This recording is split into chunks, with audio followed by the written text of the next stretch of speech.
Hey, and welcome to the Short Stuff. I'm Josh, and there's Chuck, and this is Short Stuff. Dave's here. He says hi. He's not really here. Jerry's here. She says hi, too. At any rate, this is Short Stuff, and I've just wasted a terrible amount of time. That's right. And this episode makes me think of the great song Pet Politics by Silver Jews, R.I.P. Dave Berman. Full stop. Okay. So it makes me think, Chuck, of animals that have been elected to office. Because that's what we're talking about. Yeah, we are. There's apparently a long tradition, not just in the United States, where it's surprisingly prevalent, but around the world, people have elected animals to office, sometimes to make a point, sometimes to raise money for the local whatever, sometimes to insult people, usually other politicians. But there's like a pretty lengthy history of it. There is, and it's funny when you sent me the sources for this, Fodor's, how do you pronounce that? I think you just said it. Fodor's was one of them, and then I was like, Reader's Digest has got to be one of these, and sure enough, Reader's Digest was one of the sources. Yeah, it's right up really their alley. is. Yeah, totally. So one of the first examples I came across is of a guy who was a mayor. He was a human. His name was Kenneth Simmons. And he was the mayor of Milton, Washington back in 1938. And he put up a donkey. He nominated a donkey as a committeeman, a precinct committeeman, to, I guess, work with the donkey. And the donkey's name was Boston Curtis. But the thing was, Milton, Washington didn't tell anybody that Boston Curtis was a donkey. He just nominated him and added him to the ballot. That's right. And this was clearly one of those cases where someone was like, our constituents don't even do their due diligence. They don't do their homework. They don't even care. They would just assume vote for a donkey is how the movie scene would go. And even though this mule ran unopposed, I think it was a mule. There's a difference, right? Oh, yeah, there is. Please, God, tell me it wasn't a mule, because I've been saying donkey this whole time. Well, Fodor's says it was a mule. Okay. I'll take it. That's right. I'll take the hit. So the mule did run unopposed, but still, I think the point was made that the constituents still did not do their due diligence, because it's not that they didn't think he was going to win, because it was uncontested, but the fact that it got so many votes clearly indicated that no one was doing their homework. Right. Yeah. I mean, even if it is uncontested, if you know it's a donkey, you don't just vote for the donkey. Exactly. Unless it's possible that all those voters were like, yeah, I'm tired. I'm ready for a change. Yeah. So that's a pretty good example. That's an unusual example. More often than not, if an animal is elected to office, it is out and proud as an animal. You know what I mean? Yeah. Like, everyone knows that they're voting for an animal. Like and it usually takes place in a town that's unincorporated, so there's not an actual official mayoral position. Sure. And then usually they're trying to raise money for that town. Yeah. And it works, too. It's a fun thing. So they will put up, here's an example in Michigan, in Omena, Michigan. They raised $7,000 for their historical society. And this is just a few years ago in 2018, when a cat named Sweet Tart, which I love, great name for a cat. It really is. Won as mayor, and then they just filled up the town's government with other pets. I think there was, the vice mayor was a puppy named Pumpkin Anderson Harder. Yeah. Special assistant for fowl affairs was Penny the chicken, and then press secretary was Harvey the goat. I'm sorry, Harley the goat. Right. Not Harvey the goat. That would not have worked out. So Omena, Michigan is actually fairly well known for that. And there's another town that's pretty well known for it called Rabbit Hash, Kentucky. Gross. I'll let that one sink in for a second. Yeah. And in Rabbit Hash, they had a long-standing mayor, a dog named Lucy Liu, who was mayor for 8 years. Oh. And then I think Lucy Liu resigned, or retired, I guess. Not resigned in disgrace or anything like Richard Nixon.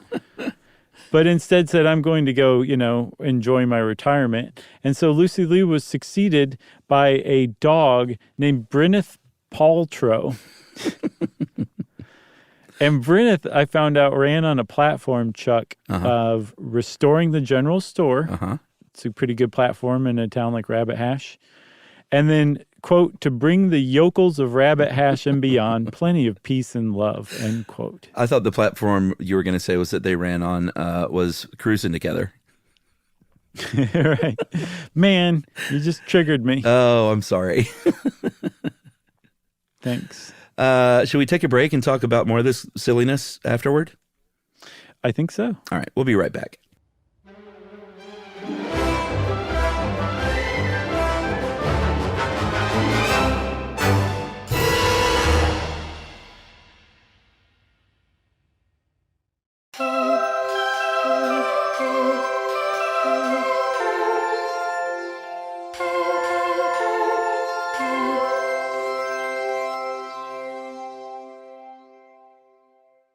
So remember way back probably a week or so ago in the choir that escaped that explosion episode? Sure, like 5 minutes ago for us.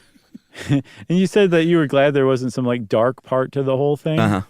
Well, this one does kind of have a dark part, and we're about to enter it.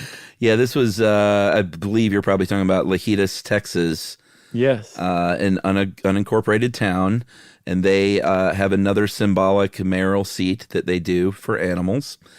And this one involved, I guess what you would call a dynasty, a family of goats.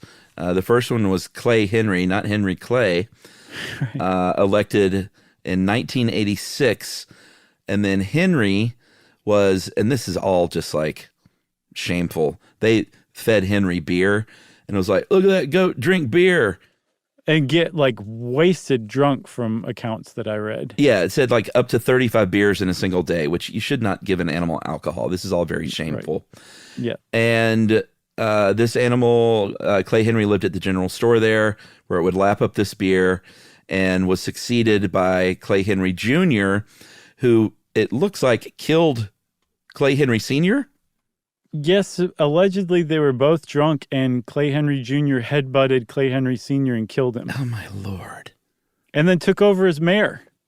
Or was appointed mayor, I guess, by the human who runs the general store. By divine right. Right. And then there was a third, too, right? Yeah, you talk about the third. Oh, all right. Clay the third was also a beer drinker because these people in Texas just kept giving these goats beer. Not just any beer, too. Lone Star beer. Oh, of course it was. And this goat was castrated by a local man who was upset that the goat mayor was drinking on Sunday. And as I was about to crawl out of my skin with anger, I read the next line that this person did face animal cruelty charges. Yes, so that's according to Roadside America. I couldn't find it anywhere else. But it's a heck of a story either way. It is, and thank you for putting that last part on me. You're welcome. Sure. And then also another long tradition of animals becoming elected to office, Chuck, is to basically shame politicians, to basically say, you stink. Yeah. We think you're terrible, an animal's better than you. Yeah. And as a matter of fact, we think you're rats, so we're going to elect a cat, or we think you're lazy, so we're going to elect a cat. Right. Or, so on and so forth. I'd say a sloth, but sure. Yeah. So that's kind of a tradition as well, right? Yeah, there was one actually happened in Mexico not too long ago in 2013, and they were upset about the rats in the town, or, rats in the political sense, right. and maybe rats, period, who knows. And they elected a cat named Morris, who was not orange, tabby, but a black and white cat named Morris, a tuxedo, I guess. Mm-hmm. Mm-hmm. And Morris was nominated for mayor of La Japa. That's what I took it as. Oaxaca? Jalapa. I think it's Oaxaca, probably. Jalapa. I nailed it that last time. Did you? Okay. And there was a couple of students, and as you'll see with a lot of these, sometimes it's the younger generation who would do it as a joke, but then it caught on social media. This cat gets about 150,000 likes on Facebook and then got 7,500 actual votes on Election Day. Which in the 21st century, if you get the most votes on Facebook, you automatically are elected to political office. That's right. Another cat, this one in Alaska, was elected because he was a write-in, I believe. The town's 900 residents wrote him in, even though there were humans on the ballot, to basically just show their disgust at how bad the human candidates were. Yeah. And a similar thing also happened way back in 1959 in Sao Paulo, Brazil, where there was a rhinoceros called cacareco, which means garbage, And he beat 500 other city council candidates, garnering 100,000 votes, which is pretty great for a rhino. That's right. And then about 10 years later in Canada, there was an actual rhinoceros party. And I don't know, was it literally inspired by the Brazilian rhino? I couldn't tell. Okay. I could not tell. But it's obviously a satirical political party. And the argument that was being made was they're perfect politicians because they are, quote, thick-skinned, slow-moving, not too bright, but can still move fast when in danger. And not the rhino that you hear these days bandied about in American politics. Different kind of thing. What's a rhino these days? R-I-N-O, Republican in name only. Yeah, man. Yeah. I as I was asking, I was like, shut up, Josh, shut up. You know this. That's dumb. There's another legendary one, too, that I had not heard about. But when I started researching, I was like, oh, this is a thing. There was a pig called Pegasus the Immortal that was nominated as president by the Yippies back in the 1968 Democratic Convention. And that was an enormously turbulent, brutal convention. It took place in Chicago. The CPD showed up and beat everybody up every night, arrested everybody for protesting the Vietnam War and all sorts of stuff.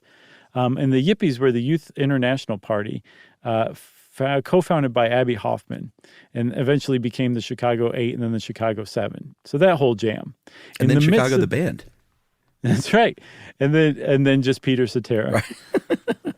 And then, so in the midst of this crazy, chaotic event, the Democratic Convention in Chicago in 1968, the Yippies nominated Pegasus, and they brought this 145-pound pig to a press conference to nominate him, basically saying, like, we're just going with a real pig because all the other politicians are pretend pigs. Why not just elect a real pig this time? And they got about half of that out into the microphone before the Chicago police arrested him for breathing in public and confiscated poor Pegasus. Yeah, they arrested a pig. Yeah. Technically, they confiscated it, but we like to say arrested the pig, along with the 7 Yippies that were, protesting and, I guess, caring for this pig. And I believe that Pegasus was handed over eventually to the Anti-Cruelty Society, and the Yippies would go and visit, and then was like, you got to free Pegasus, and let Pegasus fly. And they did so eventually in Pegasus, if you believe the story that you tell every kid when you actually put an animal down. They went to live on a farm outside the city for the rest of its life. I saw it in the Chicago Tribune, so I'm hoping it was real. True. Right. Yeah. Yeah. And then we really can't talk about animals and politics if we don't talk about the OG, right? Caligula's horse. Yeah. What was Incitatus? That's what I think too. All right. So this was Pegasus, Incitatus. This was Caligula's favorite horse and was appointed to serve as consul to the Roman Senate. And but aren't people saying that, like, this isn't true? Actually, this didn't happen. Yeah, they think that it was part of a smear campaign by some of his contemporary or shortly after him, like, political enemies who are smearing him. And they're saying that it's probably, like, not true. Okay. But they also caveat that, which is another kind of Roman thing, with the idea that if Caligula did do that, he didn't do it because he was mad or insane. He would have done it as an act of humiliating the senators, saying, like, look, my horse is a better senator than you guys are. Yeah, which is sort of in the tradition we see today. Yeah, exactly. It's a long-standing tradition. I love it. All the way back to Roman times. Yeah, so get out there and vote, everybody. Rock the vote by rocking your favorite animal candidate next time you go to the polls. The end. Short Stuff is out. Stuff You Should Know is a production of iHeartRadio. For more podcasts from iHeartRadio, visit the iHeartRadio app, Apple Podcasts, or wherever you listen to your favorite shows.